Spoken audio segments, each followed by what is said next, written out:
Hoy entonces estamos en el primero del séptimo mes. Leamos entonces esta ordenanza en Levítico capítulo 23. Levítico capítulo 23, versículo 24, donde específicamente se lee. Levítico capítulo 23, versículo 24. El 23 dice: habló el Eterno a Moisés diciendo: habla a los hijos de Israel y diles: en el mes séptimo, al primero del mes, tendréis día de reposo, una conmemoración al son de trompetas y una santa convocación. Se extiende el mandamiento y dice en el versículo 25: ningún trabajo de siervos haréis y ofreceréis ofrenda encendida al Eterno. Con este mandamiento claramente definido en nuestra mente, estamos hoy aquí, como su pueblo, como su iglesia, guardando esta fiesta de trompetas. Pero es una fiesta, es un día de alegría, porque el significado de la misma representa un gran acontecimiento. Imagínense ustedes por un momento un titular de prensa o todo un reportaje de televisión anunciando la venida de Jesucristo. Es un mensaje bastante impactante en la humanidad. Pero vean ustedes, la venida de Jesucristo estará dándose en las mismas circunstancias en las que nos encontramos. ¿Para quién es el temor, el respeto, la obediencia de guardar esta fiesta? Para su iglesia. Pero vean el entorno del trabajo. Las personas en su trabajo, en el diario vivir, las preocupaciones en las cuales están, ¿sí? Pasa inadvertido. Tal parece que nosotros, como un pequeño grupo, estuviésemos haciendo una práctica totalmente fuera del contexto de la sociedad. Claro que así es. Pero entonces esto ubica. Da la opción para preguntar: ¿cuándo? ¿Cuándo y dónde regresará Jesucristo? ¿Vendrá silenciosamente o lo sabrá todo el mundo? ¿O algo que propone una teoría? ¿Habrá regresado ya secretamente? Estas preguntas las vamos a ir resolviendo en el transcurso de este presente discurso. ¿Cuándo y dónde regresa Jesucristo? ¿Vendrá silenciosamente o en público? Y la tercera pregunta: ¿habrá regresado ya? Esas son teorías que vamos a enfocar rápidamente, con las cuales la sociedad está engañada en relación a la venida de Jesucristo. Pero Él, poco antes de su muerte, poco antes también de su resurrección, antes de aparecer y de salir del monte de los olivos, Jesucristo prometió lo que está escrito en Juan 14:3. Juan capítulo 14, versículo 3. Repito, antes de su muerte, antes de su resurrección, Jesucristo promete en Juan 14:3 lo siguiente. Juan 14:3.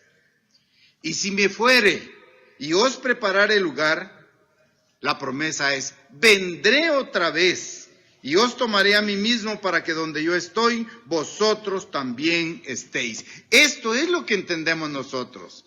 Esa es la promesa que esperamos. Claramente dice: y si me voy, vendré otra vez. Este es el propósito de la fiesta que hoy celebramos. El significado, el enfoque espiritual es esperar a Jesucristo en su segunda venida, porque Él dice: vendré otra vez. Vean, repito que esto lo expresó antes de su muerte, antes de su resurrección. Pero veamos, momentitos después de su ascensión al cielo, los apóstoles fueron sorprendidos totalmente por dos mensajeros divinos. Fueron sorprendidos por dos ángeles, quienes también le aseguraron lo que quedó escrito en Hechos 1:13. Pasemos al libro de los Hechos ahora, capítulo 1, versículo 11. Vean esa sorpresa para los apóstoles. Ahí están ellos viendo la ascensión de Jesucristo. Él está ascendiendo al cielo cuando los dos mensajeros divinos aparecen y les dicen, Hechos capítulo 1, versículo 11, los cuales también les dijeron, varones galileos, ¿por qué estáis mirando al cielo? Este mismo Jesús que ha sido tomado de vosotros al cielo, así vendrá como le habéis visto ir al cielo.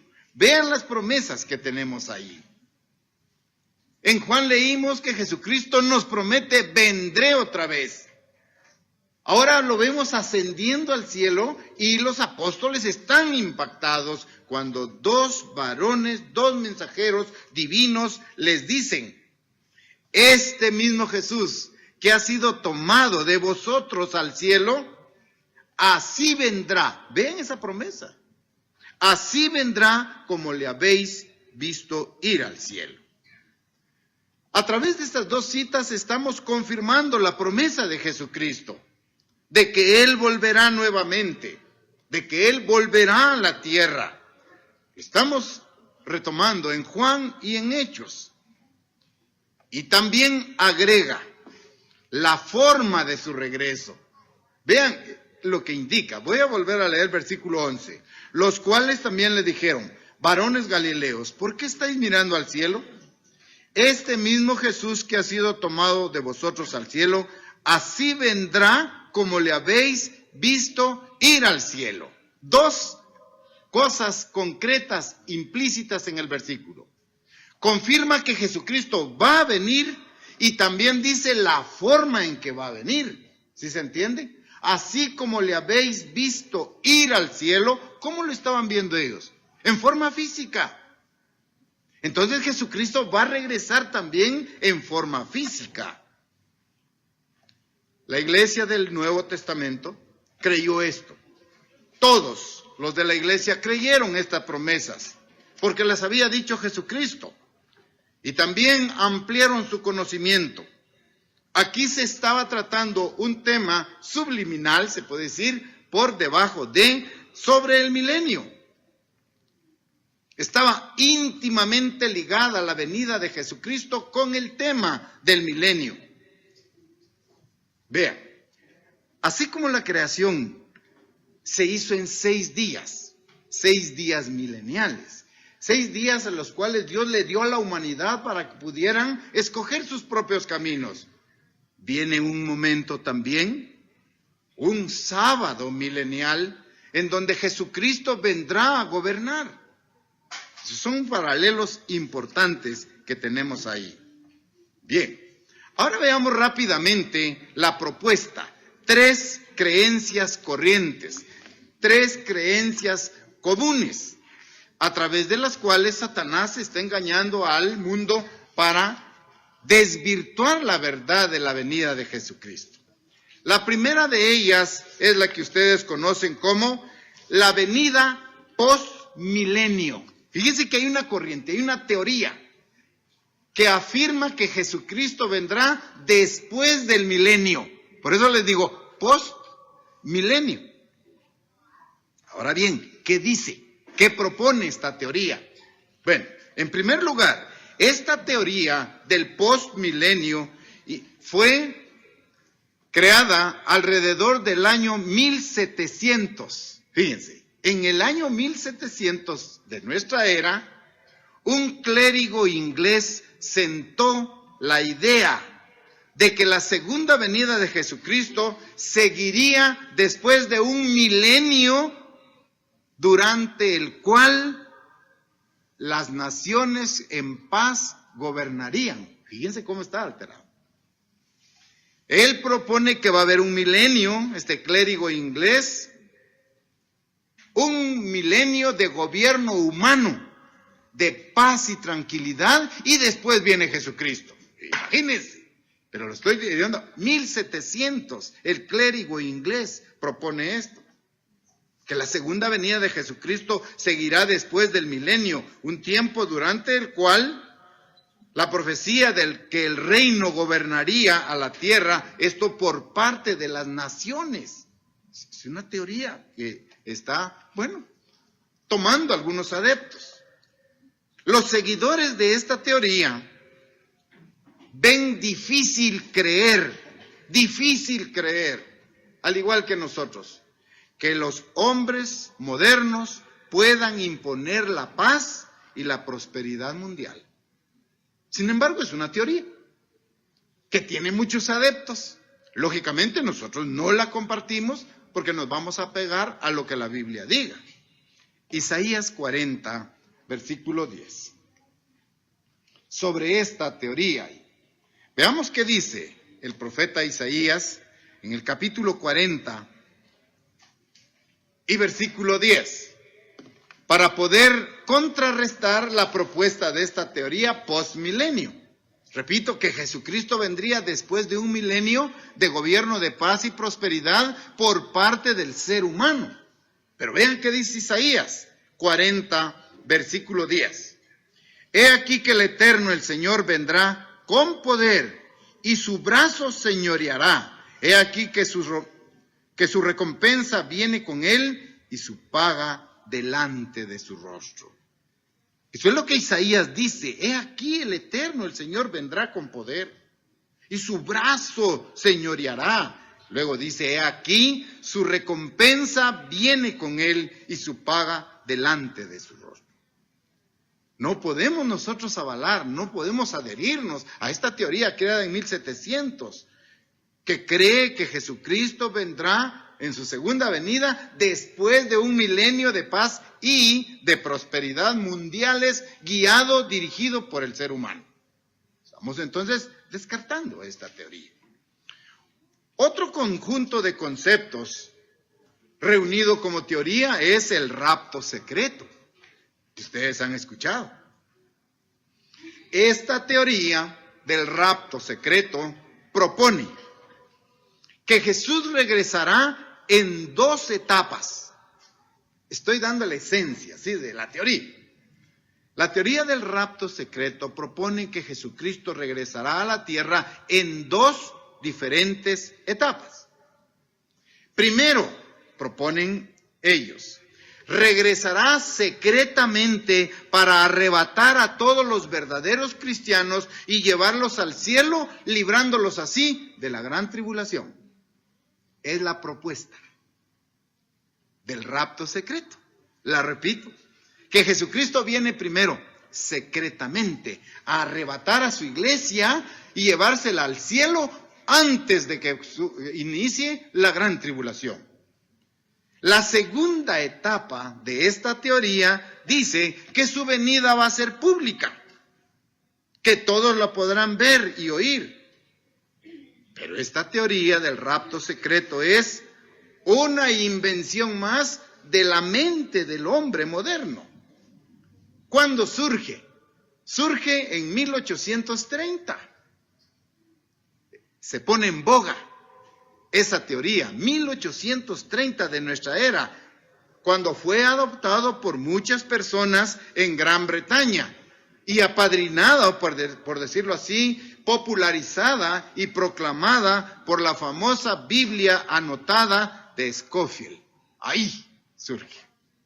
Bueno, pero estamos solo viendo, ¿sí? Ya llevamos 2 teorías. La venida de Jesucristo después de un milenio de paz, producto del gobierno del hombre, descartada.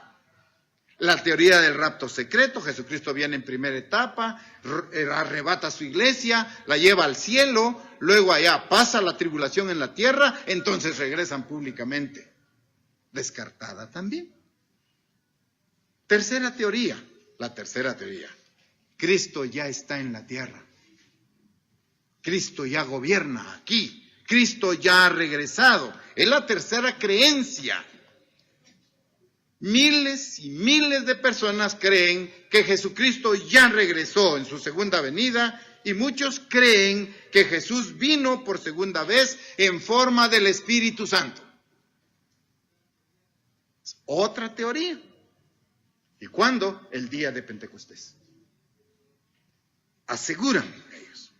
Pero quienes proponen esta teoría dicen que su reino era la iglesia que él fundó. Vean cómo proponen.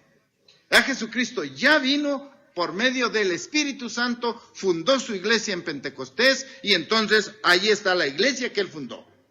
Por lo tanto, ahora se amplía el criterio diciendo que todas las iglesias constituyen hoy el reino de Dios.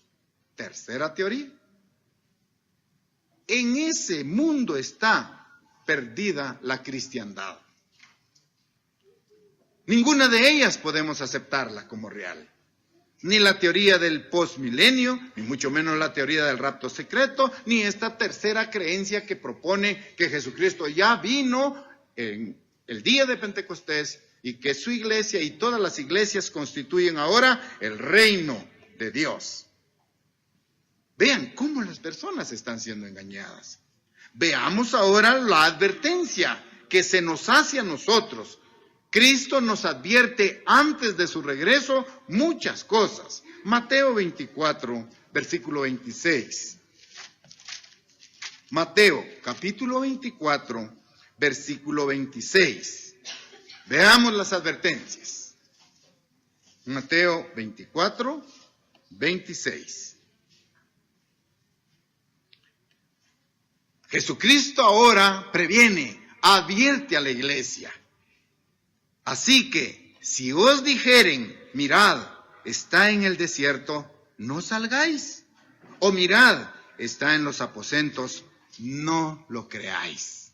Vean la amonestación para nosotros. No podemos aceptar la venida postmilenio de Jesucristo, ni el rapto secreto, ni mucho menos que Jesucristo ya está y que el reino de Dios está en todas las iglesias. O lo constituye, el reino de Dios lo constituyen todas las iglesias del mundo. Vean cómo Jesucristo comienza a amonestar a su iglesia. Así que si os dijeren, mirad, está en el desierto, no salgáis. O mirad, está en los aposentos, no lo creáis. Vean entonces que estamos viviendo una época de mucha confusión. Y las profecías bíblicas se están cumpliendo, y ustedes lo conocen. Hemos estudiado los jinetes del Apocalipsis, ¿sí? El primer jinete blanco, que significa falsas religiones.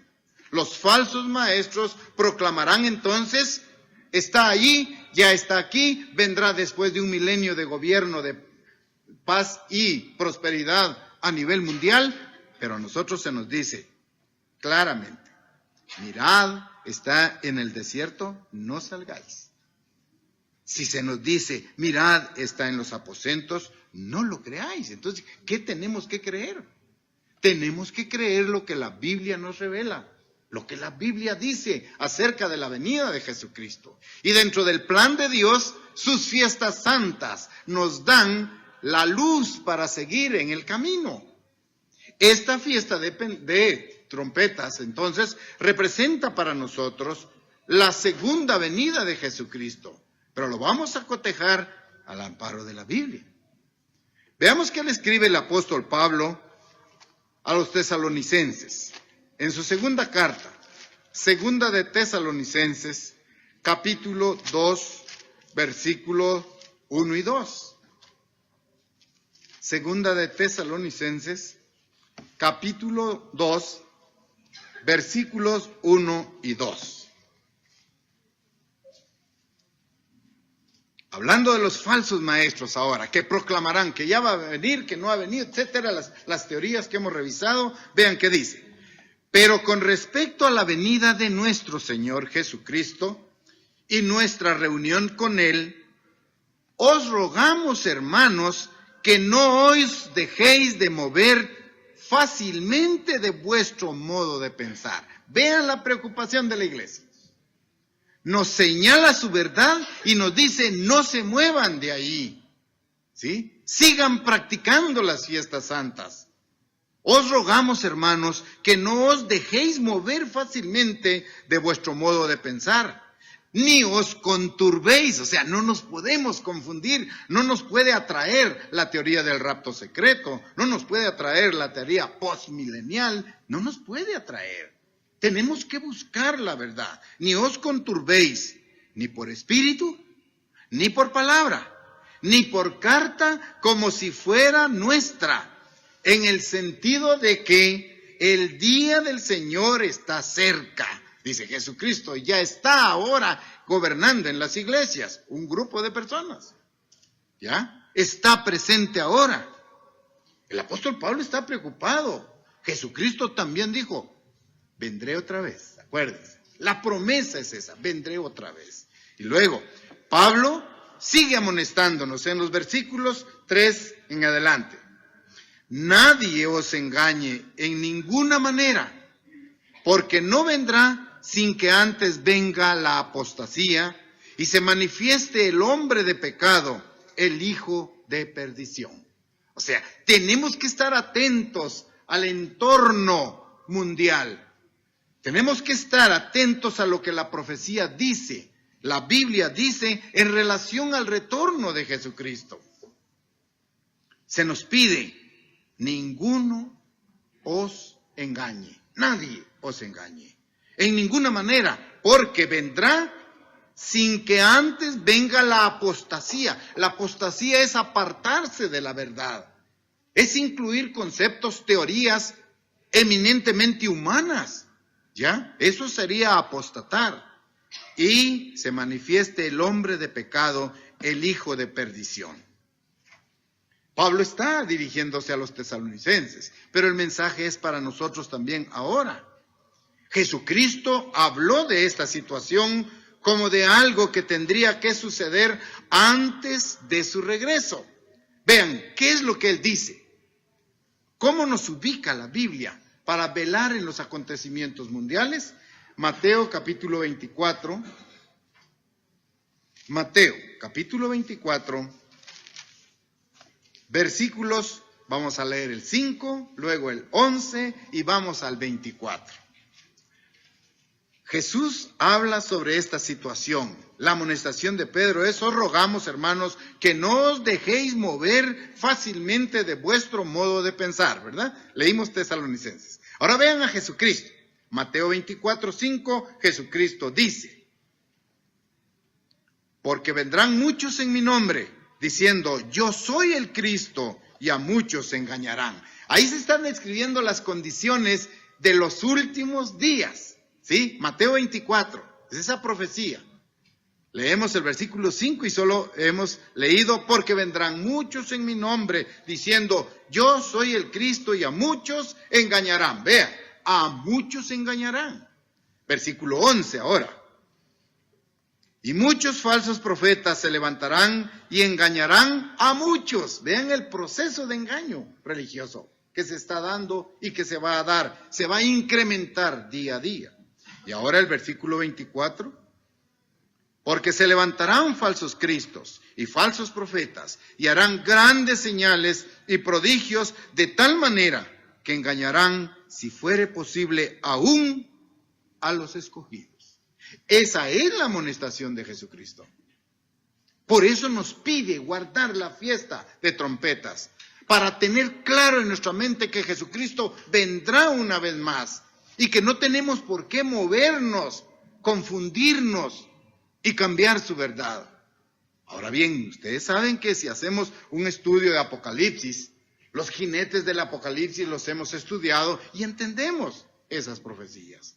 Bien, esa es la preocupación. Ahora bien, hace quizá tal vez 15 días atrás, el ex primer ministro israelí, Benjamín Netanyahu, ustedes tal vez vieron esa entrevista, se presentó delante del Papa Francisco, lo visitó y le dijo, le propuso formar una ONU religiosa, formar una organización de Naciones Unidas, pero en el aspecto religioso.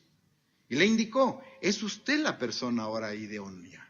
Es usted la persona a la cual se adherirían muchas personas, Vean la propuesta, sutil, interesante, escuchar de un exministro israelí. ¿Por qué? Porque dice, es a usted a quien sí se le puede escuchar. Es usted el que tiene el arrastre, ¿sí? Para poder llevar a mucha gente. Una propuesta, bueno, es lo que la noticia da nada más. Yo ya no recibí más, no he entendido más, pero hay una propuesta. Entonces, ¿qué es lo que Jesucristo dice aquí? Vendrán muchos en mi nombre diciendo, yo soy el Cristo, y a muchos se engañarán. O sea, esperamos esos acontecimientos todavía. Se están jugando algunas piezas a nivel mundial. Veamos la economía, cómo está. Veamos también el factor guerra en Irak, Palestina e Israel, que está ahora ya en paz. Pero vean ahora lo que proponen los 40 países unidos en contra de el califato ISIS. O sea, todos esos acontecimientos vienen a consistentemente a fortalecer nuestras creencias. En Apocalipsis 6 leemos una profecía también muy importante. Todo el capítulo 6 de Apocalipsis habla de los sellos. Apocalipsis 6, versículo 1, dice, vi cuando el Cordero abrió uno de los sellos y oí a uno de los 4 seres vivientes decir, con voz de trueno, ven y mira. Y miré, y he aquí un caballo blanco, y el que lo montaba tenía un arco, y le fue dada una corona, y salió venciendo y para vencer. Pero vean, un jinete montado sobre un caballo blanco. ¿Qué lleva? ¿Qué tiene? El que lo montaba tiene un arco. Pero esto está representando a todos los falsos profetas que hay. No podemos confundirlo con Jesucristo, ¿verdad? En ningún momento. ¿Ya? Pero dice, miré aquí un caballo blanco y el que lo montaba tenía un arco y le fue dada una corona y salió venciendo y para vencer. Jesucristo, el revelador, utilizó este símbolo de un jinete sobre un caballo blanco para mostrar claramente a la iglesia la proliferación de los falsos ministros, los falsos profetas, ¿ya? Que se ha dado y que se seguirá dando a medida que los días y los años pasen. Está asegurando entonces representar a los falsos profetas. Pero veamos dónde aparece también ahora Jesucristo montado sobre un caballo blanco. Apocalipsis 19:11. 19:11. En esta descripción leemos.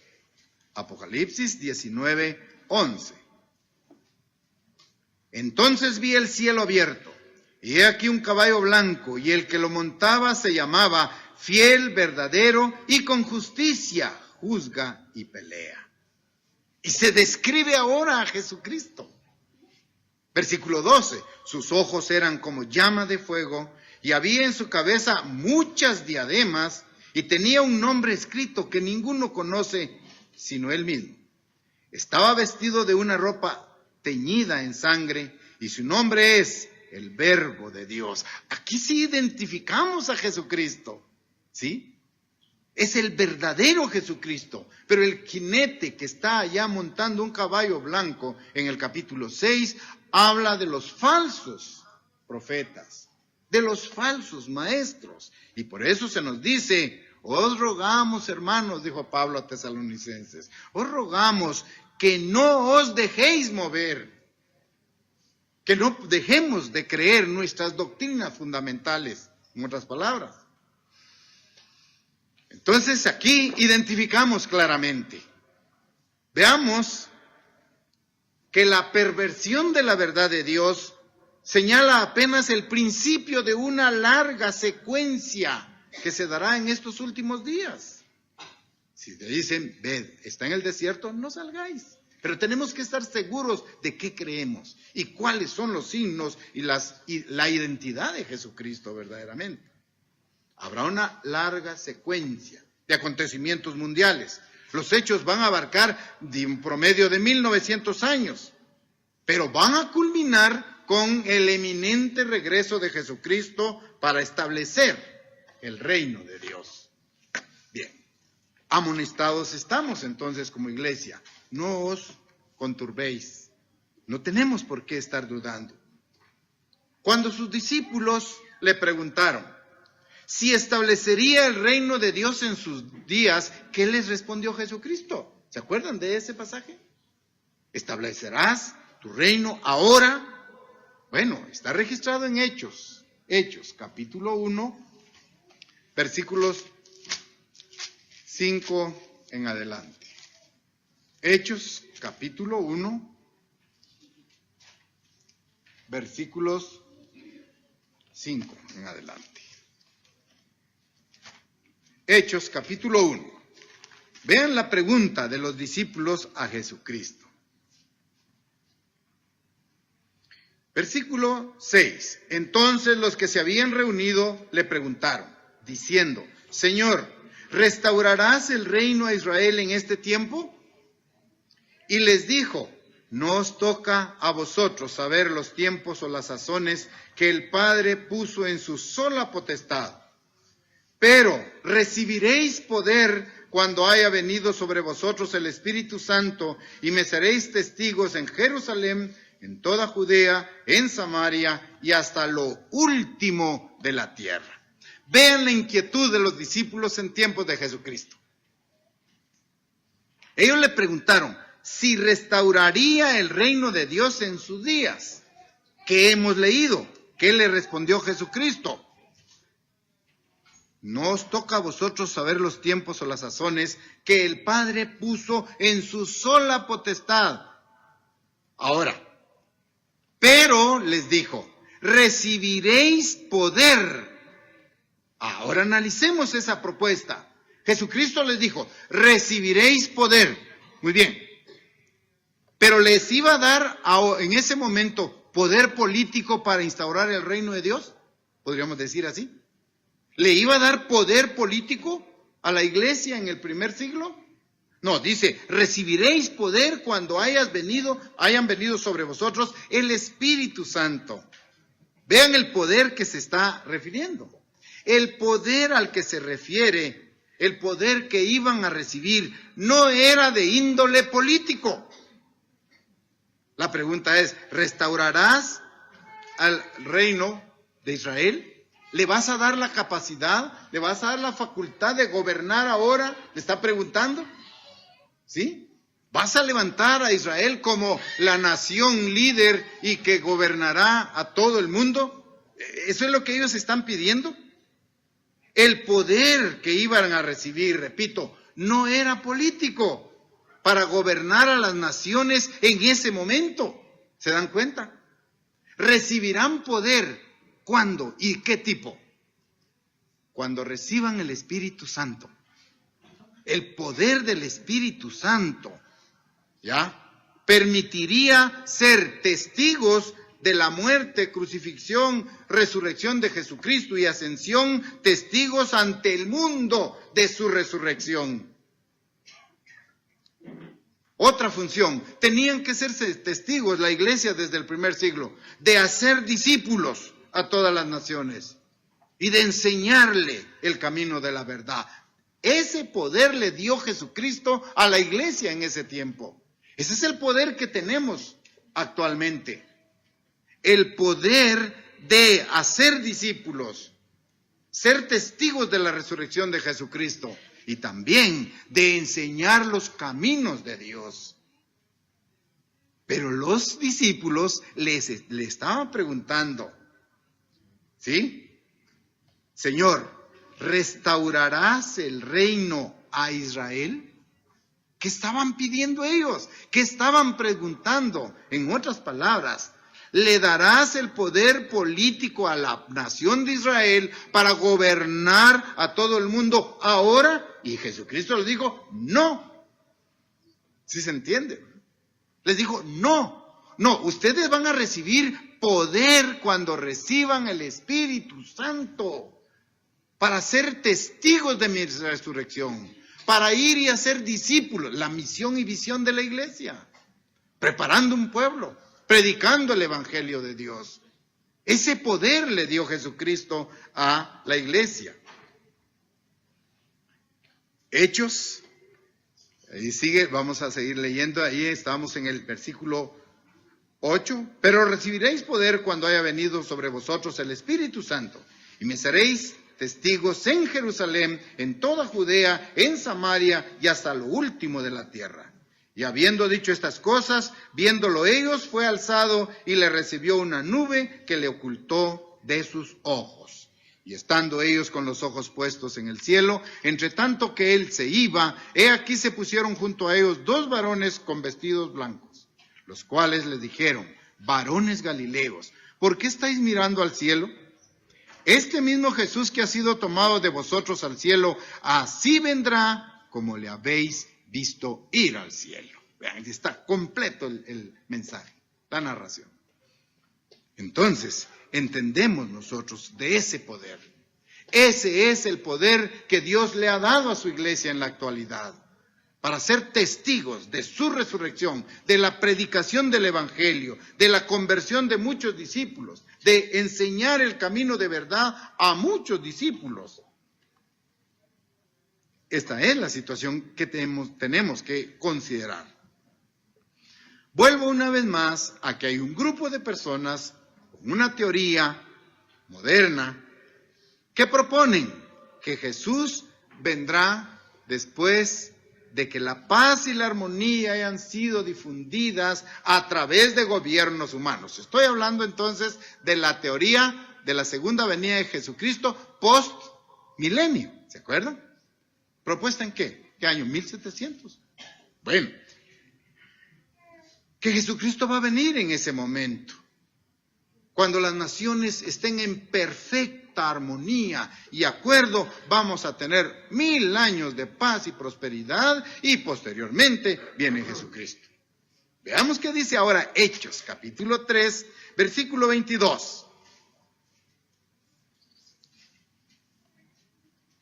Hechos, capítulo 3, versículo 21.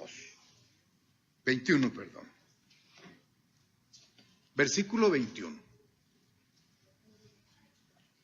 A quien de cierto es necesario que el cielo reciba hasta los tiempos de la restauración de todas las cosas, de que habló Dios por boca de sus santos profetas, que han sido desde tiempo antiguo. Vean este versículo. A Jesucristo, a quien de cierto es necesario que el cielo reciba hasta los tiempos de la restauración de todas las cosas. Recuerden que esa era parte del mensaje del señor Armstrong. Dios lo utilizó correctamente, en el momento justo, y se nos explicaba y enfatizaba sobre qué implica la restauración de todas las cosas. Del orden económico, político, social, religioso, ¿sí? Restauración de todas las cosas, de que habló Dios por boca de sus santos profetas. Cuando Cristo regrese, ¿qué estará haciendo la sociedad? ¿Qué estarán haciendo los mensajeros de paz? Los líderes que procuran tener paz, armonía y prosperidad en toda la tierra. ¿Cómo estará la situación? ¿Cuál será el entorno previo a la venida de Jesucristo? Isaías, el profeta Isaías, habla de esto en el capítulo 33. Capítulo 33. Versículos 7 al 8.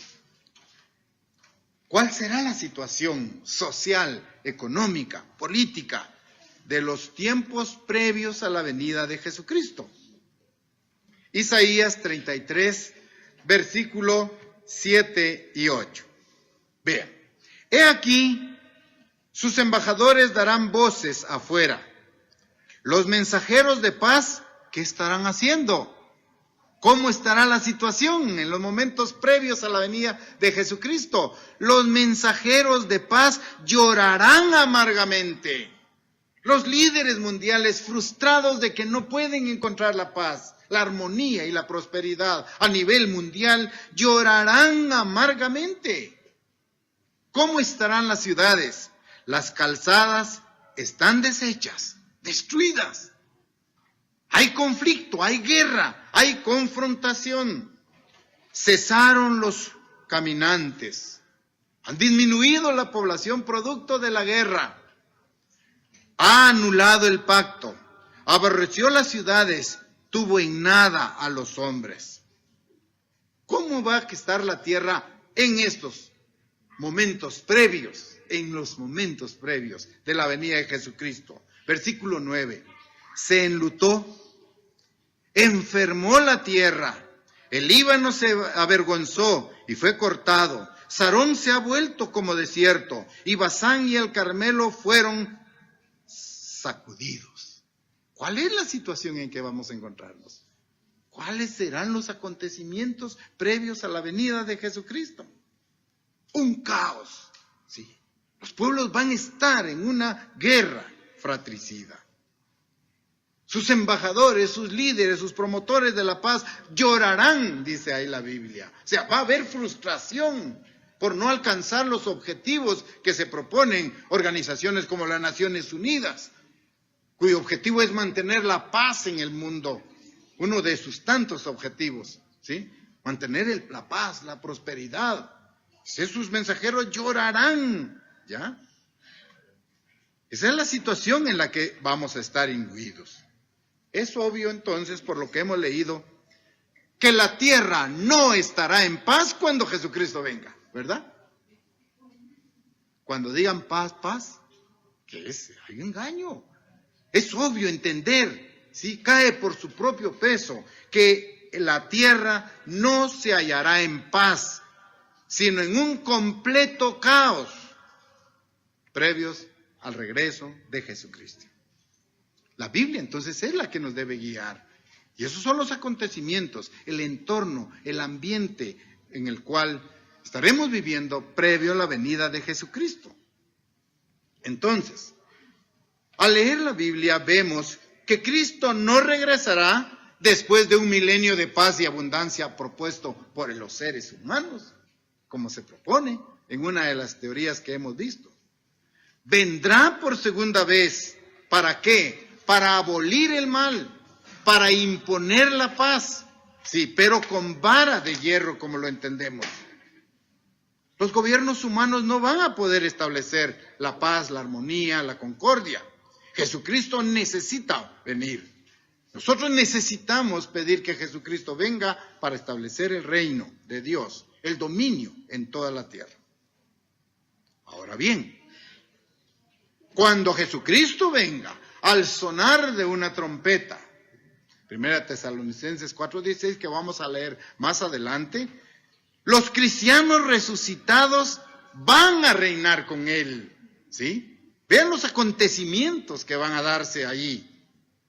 Por lo tanto, es obvio entender que Jesucristo va a regresar con sus santos también a la tierra, ¿verdad? Porque leemos que al sonido de la séptima trompeta, los muertos en Cristo resucitarán primero, y los que estemos vivos seremos transformados y le daremos la bienvenida a Jesucristo en las nubes. Y lo acompañaremos de la atmósfera hacia la tierra, donde Él va a poner sus pies en el monte de Sinaí para inaugurar su gobierno. Entonces, ¿vendrá Jesucristo silenciosamente, a escondidas, invisiblemente? Bueno, la Biblia dice que vendrá como ladrón, pero vamos a entender también a qué se refiere. ¿Vendrá Jesucristo a arrebatar su iglesia, llevársela al cielo, pasa la tribulación y regresan ya cuando todas las cosas están tranquilas? No, no puede ser. La Biblia no dice eso, no dice eso, ¿ya? Entonces, 1 Tesalonicenses 5, 1 Tesalonicenses capítulo 5, versículos 2 y 3. Primera carta a los Tesalonicenses, capítulo 5, versículos 2 y 3.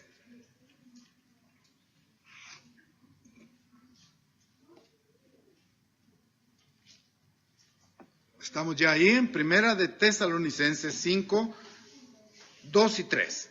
Porque vosotros sabéis perfectamente que el día del Señor vendrá así como ladrón en la noche.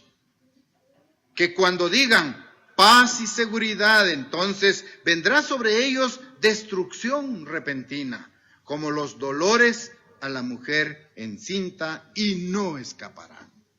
Ven entonces los acontecimientos que tenemos que estar velando. Dice, porque vosotros, vean la certeza que tiene Jesucristo en su iglesia.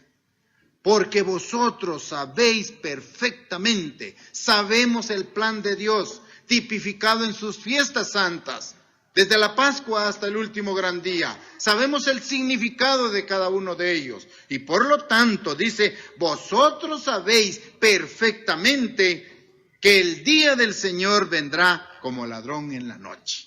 Esa página descrita como el día del Señor es el día de la ira de Dios. Cuando se derraman las copas sobre la tierra. Y sabemos, porque lo hemos estudiado, ¿verdad? Y se tipifica aquí la venida como el ladrón en la noche. Que cuando digan paz y seguridad, entonces vendrá sobre ellos destrucción. Bien, ¿qué es lo que nos está diciendo esta amonestación? ¿A qué nos invita? ¿A dónde nos induce? Iglesia, tenemos que estar vigilantes. Tenemos que estar alertas, tenemos que estar despiertos a los acontecimientos mundiales previos a la venida de Jesucristo. Tenemos que estar vigilantes para que este periodo de cataclismo mundial, el día del Señor, no nos tome desprevenidos. Es lo que se nos dice, ¿sí? Versículos 4 al 6, ahí mismo, del capítulo 5. Mas vosotros, hermanos, no estáis en tinieblas. Esto es, no desconocemos el plan de Dios. No desconocemos el plan de salvación de Dios. Esa es una de las columnas vertebrales de la doctrina de la iglesia. Conocer el plan de Dios. Mas vosotros, hermanos, no estáis en tinieblas, para que aquel día os sorprenda como ladrón. Porque todos vosotros sois hijos de luz. E hijos del día, no somos de la noche ni de las tinieblas. Por tanto, como hijos de luz, como hijos de día, por tanto, no durmamos como los demás, sino velemos y seamos sobrios, equilibrados, decididos, convertidos y comprometidos con las cosas de Dios. Porque recuerden ustedes que en Apocalipsis se dice también, porque ni eres frío ni caliente, sino que tibio te vomitaré de mi boca. ¿Qué está diciendo? Compromiso total con las cosas de Dios. Compromiso 100% en las cosas de Dios. Los acontecimientos se están dando. Y por eso es que Dios nos pide, guarden sus fiestas, guardemos las fiestas. Esta fiesta de trompetas representando la segunda venida de Jesucristo. Pero ¿qué acontecimientos van a darse previos a él, a la venida? Es lo que nosotros estamos seguros, hermanos. No estamos en tinieblas. Somos hijos de luz, de entendimiento, de obediencia, de sometimiento a la ley de Dios. No somos hijos de tiniebla, de la oscuridad. Por lo tanto, con esa responsabilidad en los hombros, velemos, no durmamos espiritualmente. Estoy enfocándolo espiritualmente. No durmamos como los demás, sino velemos y seamos sobrios. Versículo 7. Pues los que duermen, de noche duermen, y los que se embriagan, de noche se embriagan. Pero nosotros que somos de día, seamos sobrios, habiéndonos vestidos con la coraza de la fe y de amor, y con la esperanza de salvación como yelmo, porque no nos ha puesto Dios para ira, sino para alcanzar salvación por medio de nuestro Señor Jesucristo, quien murió por nosotros para que ya que sea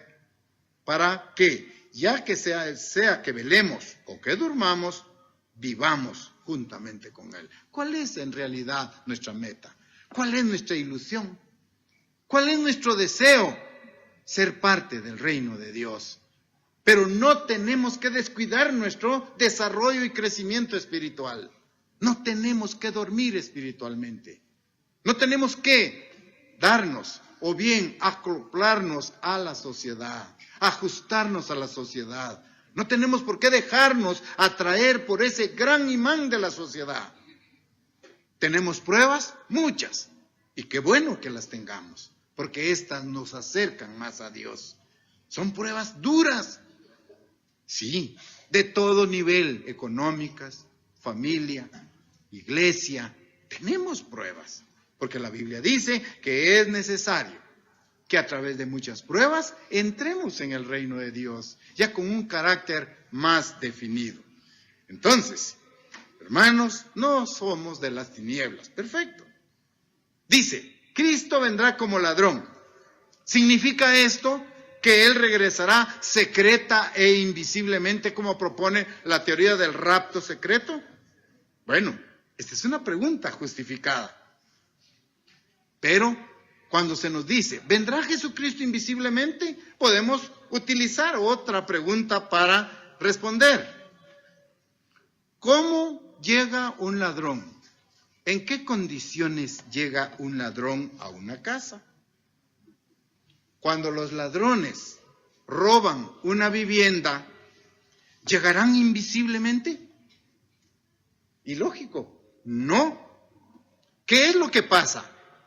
¿Qué factor toman a su favor? El factor sorpresa. ¿Sí? Ese es el factor que utiliza el ladrón para poder ingresar a un hogar.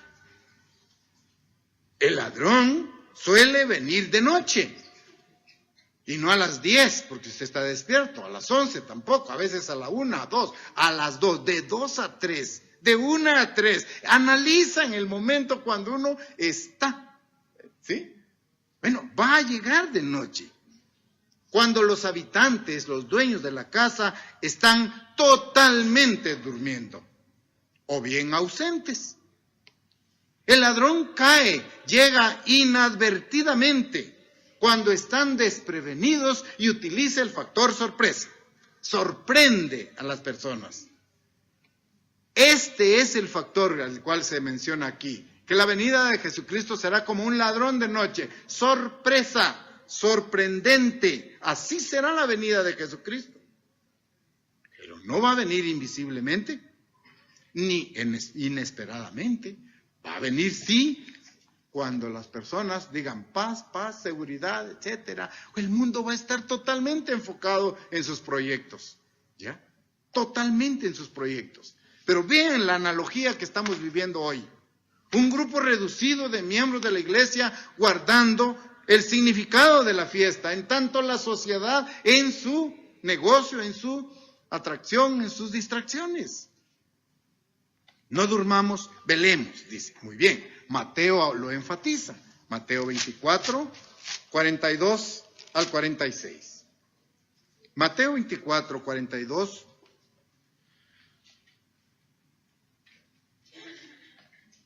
Esta debe ser la actitud de nosotros como iglesia. Por eso celebramos las fiestas. Velad pues, porque no sabéis a qué hora ha de venir vuestro Señor. Esa es la certeza. Ahí está la estrategia de nosotros. Velad pues, porque no sabéis a qué hora ha de venir vuestro Señor. Pero sabed esto, que si el padre de familia supiese a qué hora el ladrón habría de venir, velaría y no dejaría minar su casa. Por tanto, también vosotros estad preparados, porque el Hijo del Hombre vendrá a la hora que no penséis. Esa es la amonestación de Jesucristo para su iglesia. ¿Ya?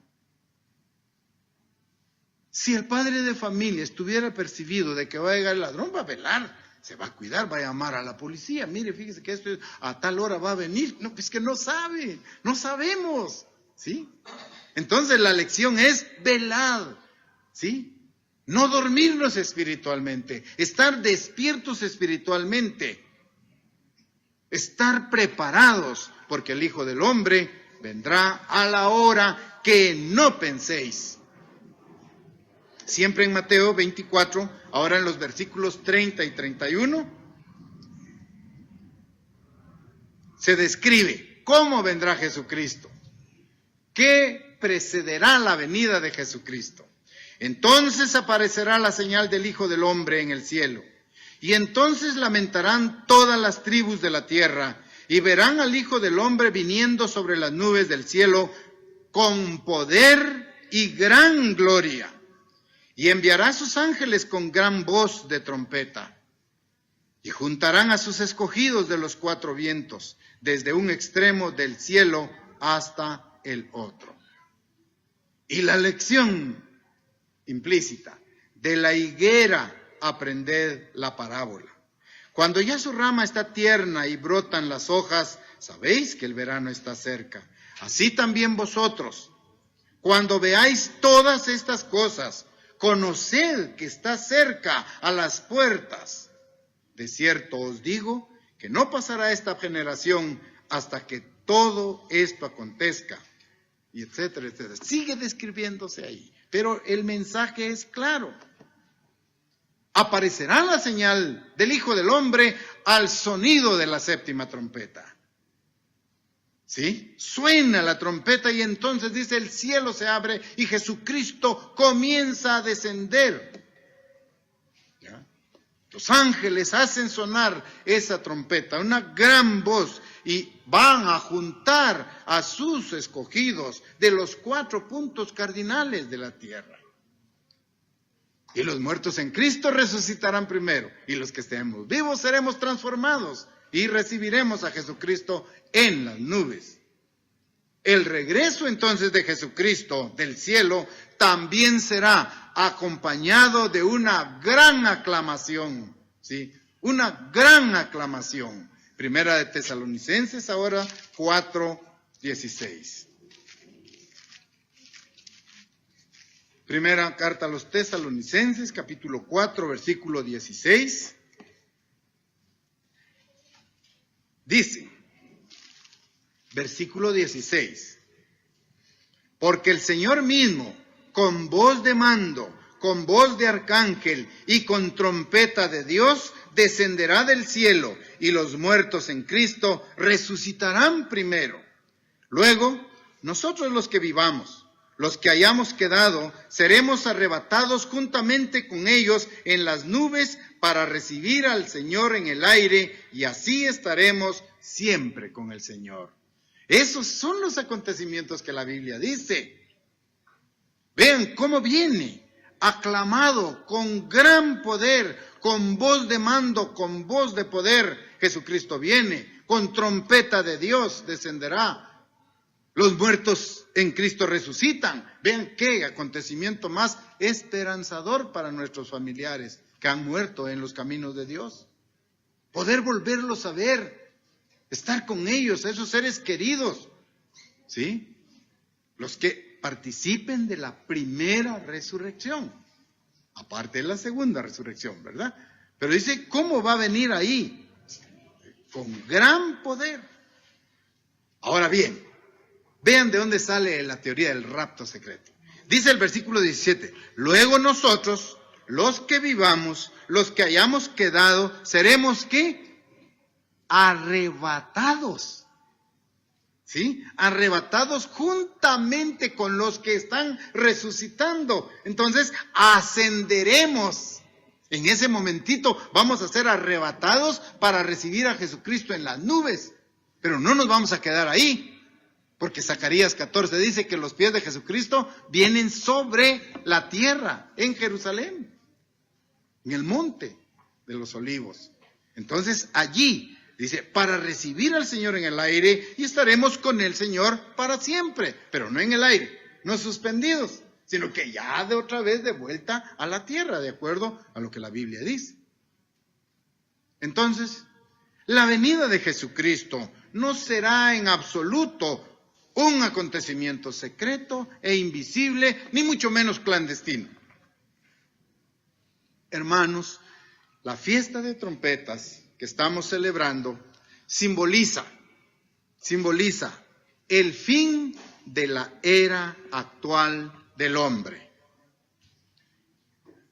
simboliza el principio del increíble tiempo durante el cual Dios intervendrá directamente en los asuntos del mundo. El fin de la era del hombre y el inicio de la era de Dios. Un milenio de gobierno, de paz, de poder, de sometimiento. Porque recuerden ustedes que Jesucristo va a someter a las naciones. El milenio no iniciará con todo de paz, armonía. Van a haber resabios, ¿sí? Van a haber guerras, van a haber rebeliones. El ser humano que esté en ese periodo va a llevar todavía su naturaleza humana como su gran enemiga, impregnada por Satanás. Porque recuerden ustedes que la Biblia dice, y aquellos que no suban a celebrar la fiesta de tabernáculos, ¿qué va a pasar en el milenio? No lloverá, no va a caer lluvia en sus parcelas, ya dentro del contexto del milenio. Pero pasará un tiempo determinado en el cual Jesucristo someterá, con el apoyo de nosotros, si clasificamos, a través de misericordia, bondad y enseñanza, someterá a las personas para que lleguen a tomar sus caminos de verdad.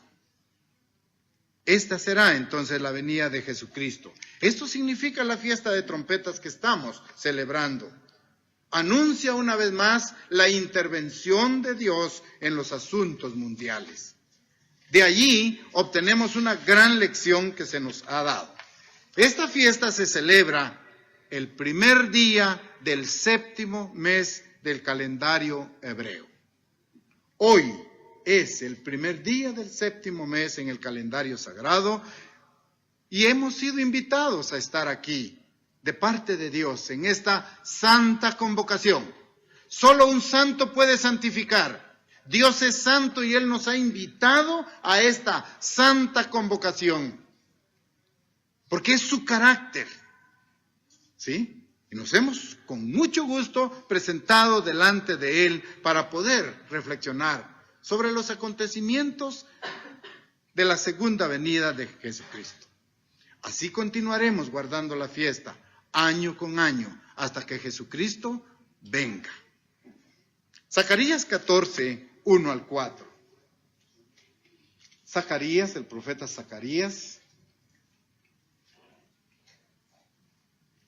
capítulo 14, versículos 1 al 4, tiene también un mensaje importante sobre las fiestas. Esta temporada, la tercera temporada, incluye 4 fiestas: trompetas, expiación, tabernáculos y el último gran día. ¿Cómo va a recibir la sociedad a Jesucristo? Vean qué ironía. Zacarías 14, 1 al 4. He aquí el día del Eterno viene, y en medio de ti serán repartidos tus despojos, porque yo reuniré a todas las naciones para combatir contra Jerusalén, y la ciudad será tomada, y serán saqueadas las casas, y violadas las mujeres, y la mitad de la ciudad irá en cautiverio, mas el resto del pueblo no será cortado de la ciudad. Después saldrá el Eterno y peleará con aquellas naciones como peleó en el día de la batalla. Y se afirmarán sus pies en aquel día sobre el monte de los olivos, que está enfrente de Jerusalén al oriente, y el monte de los olivos se partirá por en medio, hacia el oriente y hacia el occidente, haciendo un valle muy grande, y la mitad del monte se apartará hacia el norte y la otra mitad hacia el sur. Las naciones del mundo se unirán para pelear en contra de Jesucristo, dirigidos por un poder político, económico y religioso, descrito en Apocalipsis 19:19. Instigados, dirigidos, motivados por ese poder. Apocalipsis 19, versículos 19. 19 dice: y vi a la bestia y a los reyes de la tierra y a sus ejércitos reunidos para guerrear contra el que montaba el caballo y contra su ejército. Y la bestia fue apresada, y con ella el falso profeta que había hecho delante de ellas las señales con las cuales había engañado a los que recibieron la marca de la bestia y habían adorado su imagen. Estos dos fueron lanzados vivos dentro de un lago de fuego que arde con azufre. Entendemos este pasaje también producto de los estudios que hemos hecho allí. Satanás, el gran adversario, el Dios de este mundo, el Dios que engaña a este mundo entero, instigará, motivará a las naciones para que intenten destruir a Jesucristo. Para que intenten destruir a Jesucristo. Por lo tanto, la fiesta de las trompetas señala la resurrección de los muertos y la transformación de los vivos y el inicio del reino de Dios aquí en la tierra. Todos sabemos que la muerte entró por Adán, por un hombre, y también por un hombre viene la salvación. Y esto es verdaderamente por Jesucristo. Primera de Corintios 15. Primera carta a los Corintios, capítulo 15, versículos 21 y 22. Porque por cuanto la muerte entró por un hombre, también por un hombre la resurrección de los muertos. Porque así como en Adán todos mueren, también en Cristo todos serán vivificados, pero cada uno en su debido orden. Cristo ya resucitó. Ahora, las primicias. Luego, los que son de Cristo en su venida. O sea, hay un orden en estos acontecimientos. Satanás, repito, el gran adversario, va a ser el motivador, el que instigará a las naciones a pelear y a destruir a Jesucristo. Pero esto no se logrará. Jesucristo los vencerá, dice, porque Él trae una vara de hierro para someter a todas las naciones. Apocalipsis 25.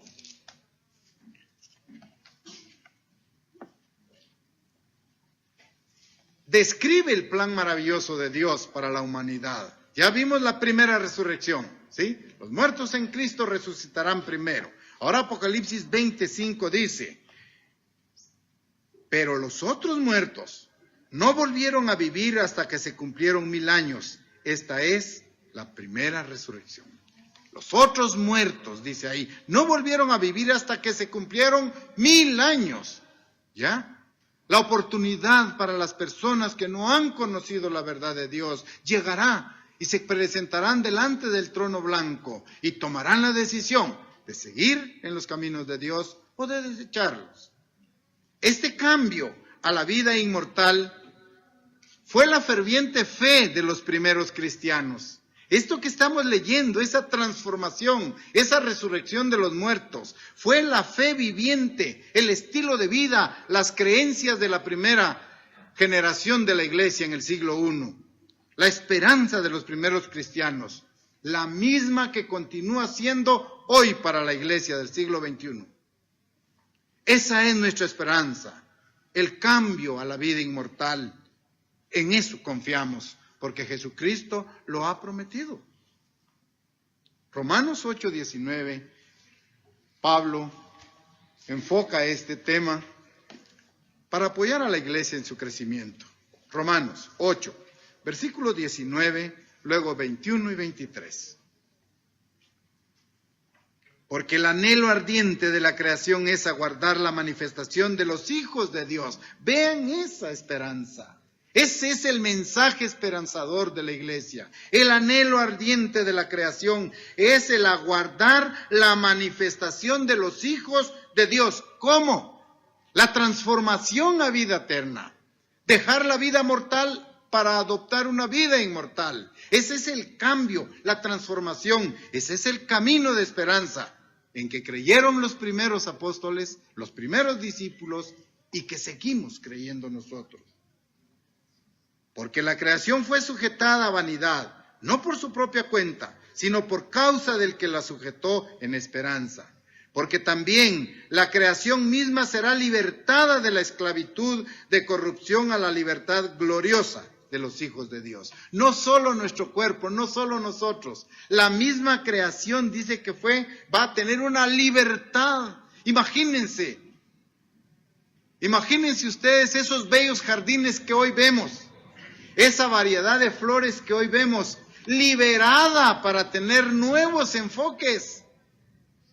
La fauna, la flora, va a ser liberada también de la esclavitud, de corrupción que hoy viven. Vemos la belleza de las flores, vemos la belleza de los animales.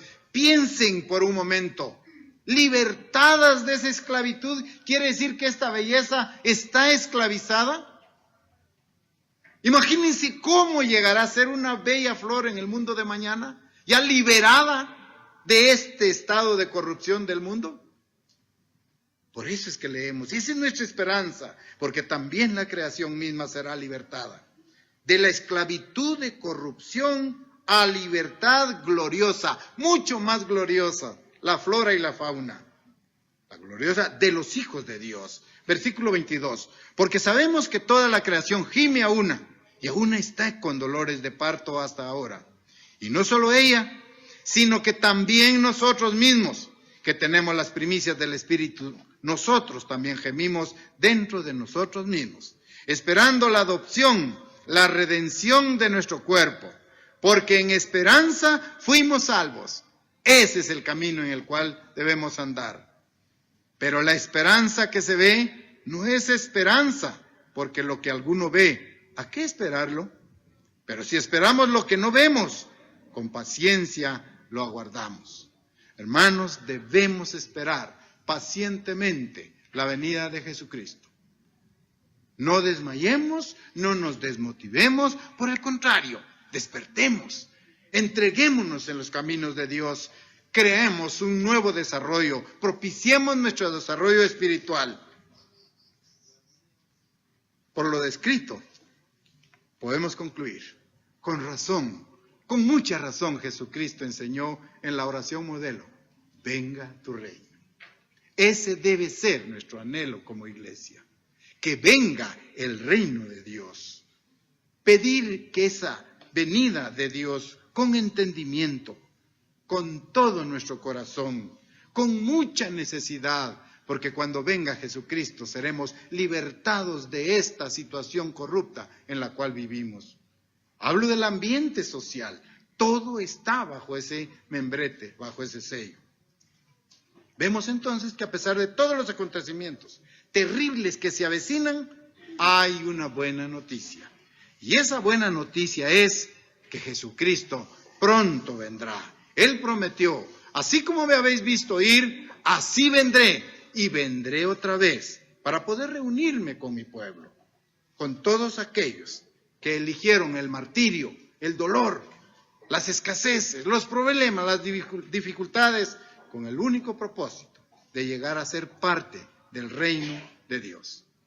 Jesucristo vendrá a establecer su reino, el gobierno perfecto de Dios aquí en la tierra. Este es el maravilloso mensaje y significado de la fiesta de trompetas. Por lo tanto, podemos decir de todo corazón que venga el reino de Dios, que es nuestro máximo deseo y anhelo.